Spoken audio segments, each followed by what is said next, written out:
തിരുവെഴുത്തുകളുടെ വിശകലനം. ഭാഗം 9. മരിച്ചവർ തങ്ങളുടെ മരിച്ചവരെ കുഴിച്ചിടട്ടെ. ലൂക്കോസ് 9:59-60 തിരുവെഴുത്തുകളിൽ മുമ്പേ പോയി തൻ്റെ അപ്പനെ കുഴിച്ചിടുവാൻ അനുവാദം തരയണം എന്ന് പറഞ്ഞവനോട് യേശു പറഞ്ഞ വാക്കുകളാണിത്. ലൂക്കോസ് 9:60. യേശു അവനോട്, മരിച്ചവർ തങ്ങളുടെ മരിച്ചവരെ കുഴിച്ചിടട്ടെ, നീയോ പോയി ദൈവരാജ്യം അറിയിക്ക എന്ന് പറഞ്ഞു. ഈ വേദഭാഗത്ത് ശവപ്പെട്ടിയിൽ കുഴിച്ചിടപ്പെടുവാൻ കിടക്കുന്നവനും കുഴിച്ചിടാൻ കൊണ്ടുപോകുന്നവരും ഒന്നുപോലെ മരിച്ചവരാണെന്ന് യേശു അരുളി ചെയ്യുന്നു.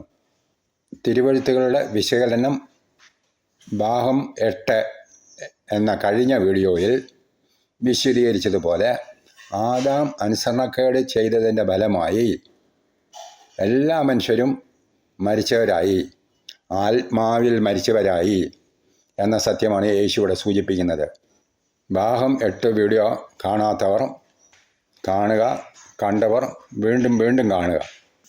ശവപ്പെട്ടിയിൽ കിടക്കുന്നവനെ പോലെ തന്നെ അവനെ കുഴിച്ചിടാൻ കൊണ്ടുപോകുന്നവരും ബൈബിളിൻ്റെ ഭാഷയിൽ മരിച്ചവരാണ്, ആത്മാവിൽ മരിച്ചവരാണ്.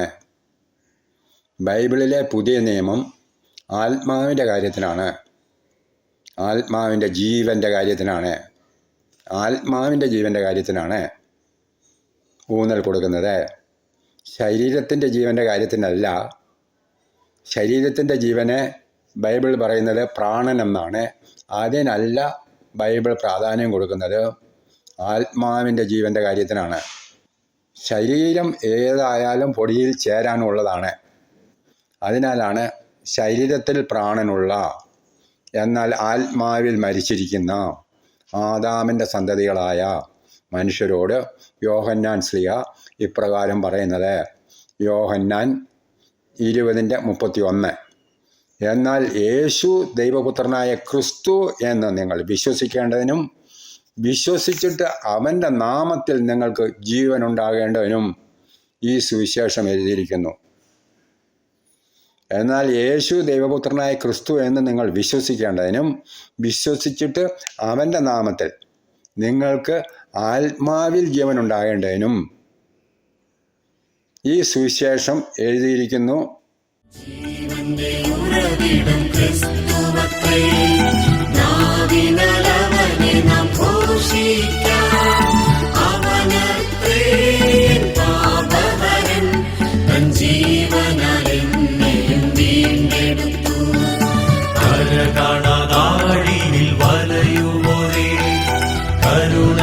കാംക്ഷിക്കും മൃതപ്രായരേ, വരികവൻ ചാരത്തു ബന്ധിതരേ, തരുമവൻ കൃപമത ശാന്തിയലും. ജീവന്റെ ഉറവിടം ക്രിസ്തുവത്രേ, നാവിനലവനെ നാം ഘോഷിക്കാം. അവനത്രേ പാപഹരൻ, തൻ ജീവനാലെന്നെയും വീണ്ടെടുത്തു. ഇതിന് തൊട്ടു മുൻപേയുള്ള 30-ാം വാക്യത്തിൽ യോഹന്നാൻ ശ്ലീഹ പറഞ്ഞത് ശ്രദ്ധേയം. യോഹന്നാൻ 20:30 യോഹന്നാൻ ശ്ലീഹ പറയുകയാണ്, ഈ പുസ്തകത്തിൽ എഴുതിയിരിക്കുന്നതല്ലാതെ മറ്റനേകം അടയാളങ്ങളും യേശു തൻ്റെ ശിഷ്യന്മാർ കാണുക ചെയ്തു. യേശു തൻ്റെ ശിഷ്യന്മാരെ കാണുക അനേകം അടയാളങ്ങൾ ചെയ്തെന്ന് ഈ സുവിശേഷം തന്നെ പറയുന്നുണ്ട്. ഈ സുവിശേഷത്തിൻ്റെ അവസാന വാക്യത്തിൽ യോഹന്നാൻ ശ്ലീഹ ഇപ്രകാരം പ്രസ്താവിക്കുന്നു. യോഹന്നാൻ 21:25 യേശു ചെയ്തത് മറ്റു പലതുമുണ്ട്, അത് ഓരോന്നായി എഴുതിയാൽ എഴുതിയ പുസ്തകങ്ങൾ ലോകത്തിൽ തന്നെ ഒതുങ്ങുകയില്ല എന്ന് ഞാൻ നിരൂപിക്കുന്നു. യേശു ഇങ്ങനെ ഒട്ടനവധി അടയാളങ്ങൾ ചെയ്തെങ്കിലും അതെല്ലാം ഭൗമമണ്ഡലത്തിലെ ജഡികങ്ങളായ വിടുതലുകളാണ്. അതെല്ലാം ഭൗമമണ്ഡലത്തിലെ ജഡികങ്ങളായ വിടുതലുകളാണ്. എന്നാൽ ഈ സുവിശേഷം എഴുതിയിരിക്കുന്നതിൻ്റെ പ്രധാന ഉദ്ദേശം യേശു ദൈവപുത്രനായ ക്രിസ്തു എന്ന് നിങ്ങൾ വിശ്വസിച്ചിട്ട് അവൻ്റെ നാമത്തിൽ നിങ്ങൾക്ക് ജീവൻ, ആത്മാവിലെ ജീവൻ ഉണ്ടാകേണ്ടതിനാണെന്ന് യോഹന്നാൻ ശ്ലീഹ പറയുന്നത് ശ്രദ്ധിക്കുമല്ലോ. ഇന്നും പലരാലും പല മതങ്ങളാലും എല്ലാ മതങ്ങളാലും ഐഹികമായ പല അടയാളങ്ങൾ നടക്കുന്നുണ്ട്. ന്യൂ ജനറേഷൻ സഭകളിലെയും കാരിസ്മാറ്റിക്കിലെയും ബ്രദറന്മാർ അടയാളങ്ങൾ നടത്തുന്നുണ്ട്. പോപ്പ് തിരസ്കരിച്ച ഗീവറീസ് സഹദായുടെ നാമത്തിലും പെന്തക്കോസ്തുകാർ അല്ലെങ്കിൽ പ്രൊട്ടസ്റ്റന്റ് സഭകൾ ദൈവം എന്ന് അംഗീകരിക്കാത്ത മാതാവിൻ്റെ നാമത്തിലും അനേകം അടയാളങ്ങൾ നടക്കുന്നുണ്ട്. ഒറിജിനലി ഇസ്ലാം മതത്തിൽ ഇല്ലാതിരുന്ന വിശുദ്ധന്മാരുടെ ദർഹകളിൽ, ശവകുടീരങ്ങളിൽ പിൻകാലത്ത് അത്ഭുതങ്ങൾ നടക്കാൻ തുടങ്ങി. വിശ്വാസപരമായി തെറ്റാണെന്ന് അറിയാമെങ്കിലും മിടുക്കരായ പല മുസ്ലിങ്ങളും രഹസ്യമായി ദർഹകളിൽ പോയി ഐഹിക വിടുതലുകൾ പ്രാപിക്കുന്നുണ്ട്. യഹൂദന്മാരും മുസ്ലിങ്ങളും യഹോവയുടെ സാക്ഷികളും യേശു ദൈവമാണെന്ന് പറയുന്നത് കേട്ടാൽ പൊട്ടിത്തെറിക്കും. എന്നാൽ അതേ യേശുവിൻ്റെ നാമത്തിൽ ന്യൂ ജനറേഷൻ സഭക്കാരും കാരിസ്മാറ്റിക്കാരും പെന്തക്കോസുകാരും അത്യത്ഭുതങ്ങൾ നടത്തുന്നു. വിശുദ്ധ ഉമ്മൻചാണ്ടി സാറിൻ്റെ നാമത്തിൽ നടക്കാൻ പോകുന്ന അത്യത്ഭുതങ്ങൾ നാം കേൾക്കാൻ പോകുന്നതേ ഉള്ളൂ. യേശു ചെയ്ത നിരവധിയായ അടയാളങ്ങൾ കണ്ട് അത്ഭുത പരതന്ത്രനായ നിക്കോദാമസ് എന്ന യഹൂദ ഗുരു യേശുവിനെ ഇംപ്രസ് ചെയ്യാനായി ഇങ്ങനെ പറഞ്ഞു. യോഹന്നാൻ്റെ സുവിശേഷം 3-ാം അധ്യായം 2-ാം വാക്യം, POC ബൈബിളാണ്. അവൻ രാത്രി യേശുവിൻ്റെ അടുത്ത് വന്ന് പറഞ്ഞു, റബി, അങ്ങ് ദൈവത്തിൽ നിന്നും വന്ന ഒരു ഗുരുവാണെന്ന് ഞങ്ങൾ മനസ്സിലാക്കുന്നു, ഞങ്ങൾ അറിയുന്നു. ദൈവം കൂടെയില്ലെങ്കിൽ ഒരുവനും നീ ചെയ്യുന്ന ഈ അടയാളങ്ങൾ പ്രവർത്തിക്കാൻ കഴിയുകയില്ല. യേശു ചെയ്ത അടയാളങ്ങളെ പ്രശംസിച്ചുകൊണ്ട് സംസാരം തുടങ്ങിയ നിക്കോദാമസിനോട് അടുത്ത വാക്യത്തിൽ യേശു പറഞ്ഞു, യോഹന്നാൻ 3-ാം അധ്യായം 3-ാം വാക്യം, POC ബൈബിളിൽ, സത്യം സത്യമായി ഞാൻ നിന്നോട് പറയുന്നു, വീണ്ടും ജനിക്കുന്നില്ലെങ്കിൽ ഒരുവന് ദൈവരാജ്യം കാണുവാൻ സാധിക്കുകയില്ല. യേശു പറയുകയാണ്, അത്ഭുതങ്ങളെ കണ്ട് അത്ഭുതങ്ങളുടെ കാര്യങ്ങളൊക്കെ പറഞ്ഞ്, യേശു നടത്തിയ അത്ഭുതങ്ങളുടെ കാര്യങ്ങളൊക്കെ പറഞ്ഞ് യേശുവിനെ ഇംപ്രസ് ചെയ്യാമെന്ന് വിചാരിച്ച നിക്കോദാമസിനോട് യേശു പറയാണ്, അതൊക്കെ അവിടെ ഇരിക്കട്ടെ, സത്യം സത്യമായി ഞാൻ നിന്നോട് പറയുന്നു, വീണ്ടും ജനിക്കുന്നില്ലെങ്കിൽ ഒരുവന് ദൈവരാജ്യം കാണാൻ കഴിയുകയില്ല എന്ന് ഞാൻ പറയുന്നു. അടയാളങ്ങളിൽ ഊന്നൽ കൊടുത്തുകൊണ്ട് സംസാരിച്ച നിക്കോദാമസിനെ തിരുത്തിക്കൊണ്ടെന്ന പോലെ വീണ്ടും ജനിക്കുന്നതാണ്, ബോണഗെയിനാകുന്നതാണ് പരമപ്രധാനമെന്ന് യേശു പറഞ്ഞു. അതിൻ്റെ തുടർച്ചയായി 6-ാം വാക്യത്തിൽ യേശു പറഞ്ഞു, യോഹന്നാൻ്റെ സുവിശേഷം 3:6 സത്യവേദ പുസ്തകത്തിൽ, ജഡത്താൽ ജനിച്ചത് ജഡമാവുന്നു, ആത്മാവിനാൽ ജനിച്ചത് ആത്മാവാകുന്നു. യേശു പറഞ്ഞതാണ്, ജഡത്താൽ ജനിച്ചത് ജഡമാവുന്നു, ആത്മാവിനാൽ ജനിച്ചത് ആത്മാവാകുന്നു.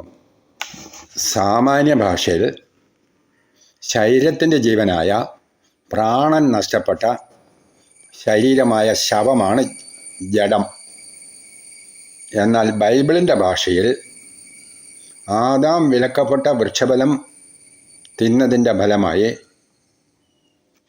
അവൻ ആത്മാവിൽ മരിച്ചവനായി, ശരീരത്തിലല്ല ആത്മാവിൽ മരിച്ചവനായി. അവനുണ്ടായ മക്കളെല്ലാം ആത്മാവിൽ മരിച്ചവരാണ്. അതാണ് ജഡം. ആത്മാവിൽ ജീവനില്ലാത്തത് ആണ് ബൈബിളിൽ ജഡമെന്ന് ഉദ്ദേശിക്കുന്നത്, പറയുന്നത്. അങ്ങനെയുള്ള ജഡത്തിൽ ജനിച്ചവരാണ് ഇന്ന് ഭൂമിയിലുള്ള സകല മനുഷ്യരും. അവരെല്ലാവരും ആദാമിൻ്റെ മക്കളാണ്. ആത്മാവില്ലാത്ത, ആത്മാവിൽ മരിച്ചവരുടെ മക്കളാണ്. അവരൊക്കെയും ജഡമാണ്. ആ ജഡത്തിൽ ജനിച്ചത് ജഡമാണ്. പക്ഷെ അവർ ആത്മാവിൽ ജനിക്കുമ്പോഴേ ആത്മാവാകത്തുള്ളൂ. വീണ്ടും ജനിച്ചെങ്കിലേ അത് സംഭവിക്കത്തുള്ളൂ. അതാണ് യേശു പറഞ്ഞത്. ആ ആത്മാവ് പൊടിയല്ല. ആ ആത്മാവ് പൊടിയിൽ തിരികെ ചേരേണ്ടതുമല്ല, എന്നേക്കും ജീവിക്കേണ്ടിയാണ്. നിത്യജീവൻ പ്രാപിച്ച ആത്മാവാണ്. യോഹന്നാൻ 11:26 സത്യവേദ പുസ്തകം പ്രകാരം പറയുന്നു, ജീവിച്ചിരുന്ന് എന്നിൽ വിശ്വസിക്കുന്നവൻ ആരും ഒരു നാളും മരിക്കയില്ല. ജീവിച്ചിരുന്ന് എന്നിൽ വിശ്വസിക്കുന്നവൻ ആരും ഒരു നാളും മരിക്കയില്ല എന്ന് യേശു പറഞ്ഞത് ശരീരത്തിൽ മരിക്കത്തില്ലെന്നല്ല, പിന്നെയോ ആത്മാവിൽ ഒരു നാളും മരിക്കയില്ല എന്നാണ്. വീണ്ടും ജനനത്തെക്കുറിച്ച് യോഹന്നാൻ ശ്ലീഹ ഇങ്ങനെ പറയുന്നു. യോഹന്നാൻ 1:12-13 യേശുവിനെ കൈക്കൊണ്ട് അവൻ്റെ നാമത്തിൽ വിശ്വസിക്കുന്നവർക്ക് ദൈവമക്കളാകുവാൻ അവൻ അധികാരം കൊടുത്തു. അവർ ദൈവമക്കളായവർ യേശുവിനെ കൈക്കൊണ്ട് അവൻ്റെ നാമത്തിൽ വിശ്വസിച്ച് ദൈവമക്കളായവർ ജഡത്തിൻ്റെ ഇഷ്ടത്താലല്ല, അവർ രക്തത്തിൽ നിന്നല്ല, ജഡത്തിൻ്റെ ഇഷ്ടത്താലല്ല, പുരുഷൻ്റെ ഇഷ്ടത്താലുമല്ല, ദൈവത്തിൽ നിന്നത്രേ ജനിച്ചത്. ദൈവമക്കളായവർ എങ്ങനെയാണ്? ദൈവത്തിൽ നിന്നും ജനിച്ച് ദൈവമക്കളായവരാണ്. 1 യോഹന്നാനിലും അത് തന്നെ പറയുന്നു. 1 യോഹന്നാൻ 5:1 5-ാം അധ്യായം 1-ാം വാക്യം, യേശുവിനെ ക്രിസ്തു എന്ന് വിശ്വസിക്കുന്നവർ എല്ലാം ദൈവത്തിൽ നിന്നും ജനിച്ചിരിക്കുന്നു. യേശുവിനെ ക്രിസ്തു എന്ന് വിശ്വസിക്കുന്നവരെല്ലാം ദൈവത്തിൽ നിന്നും ജനിച്ചിരിക്കുന്നു. അവരെയാണ് വേദപുസ്തകം ദൈവമക്കളെന്ന് പറയുന്നത്. ആദാമിൻ്റെ സന്തതികളിൽ നിന്നും ജനിച്ചതല്ല. അതുകൂടാതെ വീണ്ടും ദൈവത്തിൽ നിന്നും ജനിച്ചിരിക്കുന്നു. ദൈവം ആത്മാവാണെന്ന് വചനം പറയുന്നു. ആത്മാവായ ദൈവത്തിൽ നിന്നും ജനിച്ച ഞാനും നിങ്ങളും ആത്മാവാണ്. ദേഹവും പ്രാണനും മരിച്ച ആത്മാവുമുള്ള ജഡമല്ല, ആത്മാവാണ്. അതാണ് യോഹന്നാൻ 5-ാം അധ്യായം 24-ാം വാക്യത്തിൽ POC ബൈബിൾ ഇപ്രകാരം പറയുന്നത്, സത്യം സത്യമായി ഞാൻ നിങ്ങളോട് പറയുന്നു, എൻ്റെ വചനം കേൾക്കുകയും എന്നെ അയച്ചവനെ വിശ്വസിക്കുകയും ചെയ്യുന്നവന് നിത്യജീവനുണ്ട്. അവന് ശിക്ഷാവിധി ഉണ്ടാകുന്നില്ല. പ്രത്യുത അവൻ മരണത്തിൽ നിന്നും ജീവങ്കലേക്ക് കടന്നിരിക്കുന്നു. ശിക്ഷാവിധി എന്നതാ? ആദാം പാപം ചെയ്തപ്പോൾ ദൈവം അവനോട് പറഞ്ഞു, അല്ലെങ്കിൽ ആദാം പാപം ചെയ്യുന്നതിന് മുമ്പേ ദൈവം പറഞ്ഞു, തോട്ടത്തിൻ്റെ മധ്യത്തിലുള്ള നന്മതിന്മകളുടെ അറിവിൻ്റെ വൃക്ഷത്തിൻ്റെ ഫലം തിന്നരുത്, തിന്നുന്ന നാളിൽ നീ മരിക്കുമെന്ന് പറഞ്ഞു. അവൻ തിന്നു, അവൻ മരിച്ചവനായി. അവൻ ആ മരണശിക്ഷാവിധിയിലായി. ആ മരണശിക്ഷാവിധിയിൽ അവൻ തുടരത്തില്ല. എപ്പോൾ? യേശുവിൻ്റെ വചനം കേട്ട് യേശുവിനെ അയച്ചവനിൽ വിശ്വസിക്കുന്നവൻ അവന് നിത്യജീവൻ ലഭിച്ചിരിക്കുന്നു. അവൻ മരണത്തിൽ നിന്നും ജീവങ്കിലേക്ക് കടന്നിരിക്കുന്നു. ഈ വീഡിയോ ശ്രദ്ധാപൂർവം വീക്ഷിച്ച നിങ്ങൾ ആത്മാവായ ദൈവത്തിൽ നിന്നും ജനിച്ചു ആത്മാവിൽ ജീവനുള്ളവർ, ആത്മാവിൽ ജീവനുള്ളവൻ ആയിരിക്കുന്നു. യേശുവിൻ്റെ ക്രൂശിലെ യാഗത്തിലൂടെ ദൈവം നിങ്ങളെ തൻ്റെ സാദൃശ്യത്തിലും സ്വരൂപത്തിലും വീണ്ടും ജനിപ്പിച്ചിരിക്കുന്നു. നിങ്ങൾ ആത്മാവായ ദൈവത്തിൽ നിന്നും വീണ്ടും ജനിച്ചിരിക്കുന്നു. നിങ്ങൾ പഴയ നിയമത്തിലുള്ള അബ്രഹാം, ഇസ്ഹാക്ക്, യാക്കോബ് മുതലായ ഇസ്രയേലിയരുടെ പൂർവ്വപിതാക്കന്മാരെ പോലെ ആത്മാവിൽ മരിച്ച ജഡീകരല്ല. ആത്മാവിൽ ജീവൻ, നിത്യജീവൻ ലഭിച്ച വ്യക്തിയാണ്. നിങ്ങൾ മതം പറയുന്നത് പോലെ ബ്രഹ്മചാര്യത്തിലൂടെയോ ന്യായപ്രമാണത്തിൻ്റെ പ്രവർത്തികളിലൂടെയോ 10 കൽപ്പനകൾ പ്രമാണിച്ചതിലൂടെയോ ശാബത്ത് അനുഷ്ഠിച്ചതുകൊണ്ടോ നേടിയതല്ല ഈ നിത്യജീവൻ. യേശു മുഖാന്തരം ദൈവം കൃപയാൽ നിങ്ങൾക്ക് തന്നതാണ്. അതിൽ നിങ്ങളുടെ പങ്കൊന്നുമില്ല. നിങ്ങളത് അറിഞ്ഞാൽ മതി, നിങ്ങളത് വിശ്വസിച്ചാൽ മതി. നിങ്ങളത് വിശ്വസിക്കുമ്പോൾ നിങ്ങൾക്ക് നിത്യജീവൻ ലഭിക്കുന്നു. നിങ്ങൾ വീണ്ടും ജയിക്കുന്നു. നിങ്ങൾ ദൈവരാജ്യത്തിലാവുന്നു. ഈ വീഡിയോയിൽ ഉദ്ധരിച്ചിരിക്കുന്ന വാക്യങ്ങൾ വിശ്വാസത്തോടെ വായുകൊണ്ട് ഏറ്റുപറഞ്ഞ് ഹൃദയത്തിൽ ധ്യാനിച്ചും ഈ ബോധ്യം, ഈ വിശ്വാസം നിങ്ങളുടെ ഉപബോധ മനസ്സിന് ഉണ്ടാക്കുക. അതാണ് ദൈവം നിങ്ങളിൽ നിന്നും പ്രതീക്ഷിക്കുന്നത്. നിങ്ങളൊന്നും ചെയ്യണ്ട, ദൈവമെല്ലാം ചെയ്തു. നിങ്ങളത് വിശ്വസിച്ചാൽ മതി. നിങ്ങൾക്ക് ആ ബോധ്യമുണ്ടായാൽ മതി. നിങ്ങൾക്ക് ആ വിശ്വാസം ഉണ്ടായാൽ മതി. ആമേൻ. ഈ വീഡിയോ ശ്രവിച്ച നിങ്ങൾ അനുഗ്രഹിക്കപ്പെട്ടിരിക്കുന്നു. ഇഷ്ടപ്പെട്ടെങ്കിൽ ലൈക്ക് ചെയ്യുക, ഷെയർ ചെയ്യുക, സബ്സ്ക്രൈബ് ചെയ്യുക. നമസ്കാരം.